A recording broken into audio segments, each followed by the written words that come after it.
நன்றி. நீங்கள் இந்த உங்கள் அனுபவத்திலேருந்து சில காரியத்தை சொல்ல ஒத்துக்கிட்டதுக்கு. அதாவது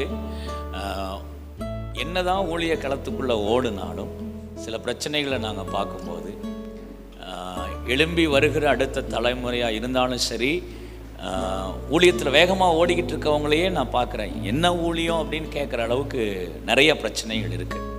ஸோ அதில் சில பிரச்சனைகளை உங்களுக்கு முன்னாடி நான் கேட்குறேன். நீங்கள் அந்த பாதையில் கடந்து வந்திருப்பீங்க இல்லையா? அதை நீங்கள் எப்படி ஃபேஸ் பண்ணீங்க, அதை எப்படி மேற்கொண்டீங்க அப்படிங்கிறது எங்களுக்கு கற்றுக் கொடுத்தா அந்த அனுபவம் எங்களுக்கு கொஞ்சம் பலனாக இருக்கும். ஸோ ஃபஸ்ட்டு ஐயா கிட்ட நாங்கள் வைக்கிற ஒரு கேள்வி என்னென்னா, பர்சனலாக இருக்கிற பாவங்கள் இது வெளியே யாருக்குமே தெரியாது. பர்சனலாக இருக்கிற சில பிரச்சனைகள் இருக்கும். அது பாவமாக இருக்கலாம், கோபமாக இருக்கலாம், இல்லை சில எரிச்சலாக இருக்கலாம், சில காரியத்தில் அது பெருமையாக கூட இருக்கலாம். நான் தான் எல்லாம் தெரிஞ்ச ஆள் அப்படிங்கிறது பெருமையான விஷயம் கூட இருக்கலாம். ஸோ இந்த மாதிரி நம்ம லைஃப்பில் மறைவாக இது வெளியே தெரியாது. நம்ம ஸ்டேஜில் நிற்கிறோம், பிரசங்கம் பண்ணுறோம், ஊழியத்துக்கு போகிறோம், நமக்குள்ளே மறைஞ்சிருக்கிற ஒரு காரியம் தெரியாது. ஆனால் அது போராடும். அது எங்கே போராடுன்னா நம்ம வீட்டில் இருக்கும்போது, நம்ம தனியாக இருக்கும்போது அது போராடும். ஸோ அந்த நேரங்களில் அதை மேற்கொள்வது எப்படி? ஸோ நீங்கள் அதெல்லாம் எப்படி மேற்கொண்டீங்க, அதை குறித்து சொல்லுங்கள். பிரியமானவர்களே, உங்கள் கேள்விக்கெல்லாம் என்கிட்ட பதில் இருக்குன்னு நீங்கள் நம்புறீங்களே, அதுக்காக நான் கர்த்தரை துதிக்கிறேன். ஆண்டவர் என்றைக்கும் கோபம் கொள்ள மாட்டார். என்றைக்காவது ஒரு நாள் கோபம் கொள்வார். அது எப்பன்னு தான் நமக்கு தெரியாது. உன் இள வயசின் பக்தியையும் நீ வாழ்க்கைப்பட்ட போது நேசத்தையும் நான் நினைக்கிறேன்றார். அப்போ இள வயசில் நம்ம என்னெல்லாம் பண்ணமோ அதெல்லாம் பொறுத்துக்கிறார். என்னெல்லாம் பண்ணமோ அப்பா அம்மா கிட்ட போய் கேட்டால் பிள்ளையான்னு பேர் வாங்கியிருப்போம். என்ன கேட்டால் எங்கள் அண்ணன் ரொம்ப நல்லவன், நான் தான் ரொம்ப மோசம். ஆனால் ஏன் என்ன தெரிஞ்சுக்கிட்டாரு? அமைதியாக நல்லவனாக இருக்கிறவனை ஏன் தெரிஞ்சுக்கலன்னு எனக்கு தெரியல. அதனால் இள வயசில் இருக்கும்போது அதை அவர் பொறுத்துக்கிட்டார். வாழ்க்கைப்பட்ட போது என்னை நம்பி ஒரு குடும்பம், என்னை நம்பி ஒரு கூட்டம் வந்த பிற்பாடு நான் தவறுனா மன்னிக்கிறது இல்லை. அவர் அதை மனசில் வச்சுக்கிறார்.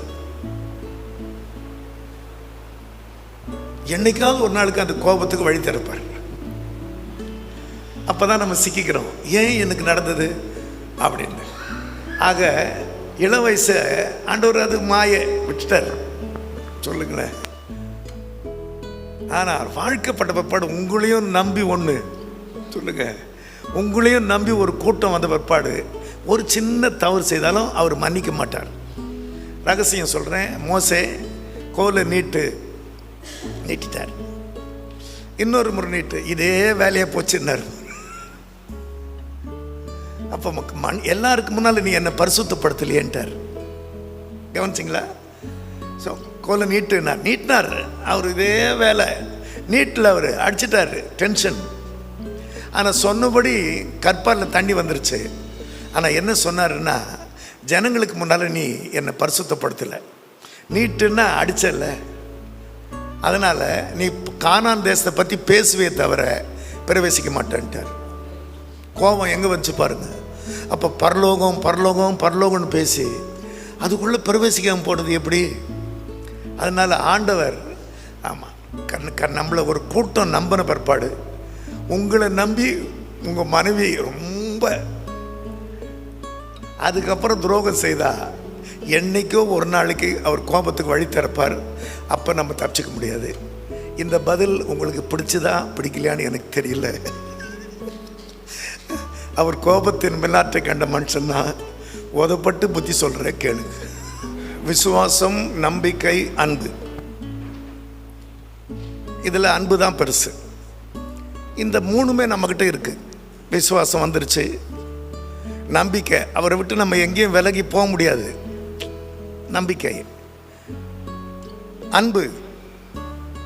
இந்த அன்பாக இருக்கிறாயான்னு கர்த்தர் கேட்டால் அன்பாக இருக்கிறேன்னு சொல்லிட்டு போகலாம். நான் உண்மையில நேசமாக இருக்கிறேன்றாரு. நேசம்னா உயிரை கொடுக்கறது. சொல்லுங்க, அவன் சொன்ன வார்த்தையை பிடிச்சிக்கிட்டாரு. நீங்கள் ஒன்றா பாருங்கள், பேதுருவை நம்பினார், மறுதளிச்சாலும் அவன் அன்பாக இருக்கிறேன்னு சொல்ல, நான் உங்கள் மேலே நேசமாக இருக்கிறேன் ஆண்டவர்னு நீர் அறிவீர். அப்போ ஒரு படி அதிகம். அதில் கர்த்தருடைய பிள்ளைங்க அன்பு, விசுவாசம், நம்பிக்கை. அன்புன்றது நம்ம ஜனங்களுக்கு சொல்கிறது, நம்ம அதுக்கு மேலே நேசமாக இருக்கிறது. அந்த நேசத்தை ஆண்டவர் பார்த்தா அப்புறம் அவர் பிரியமே ரூபவதியன்னு நம்மளை ஏற்றுக்கொள்வார். கிறிஸ்துவின் மேலே இருக்கிற அந்த அன்பு நம்மளை அதை ஜெயிக்க வைக்குங்கிறீங்க.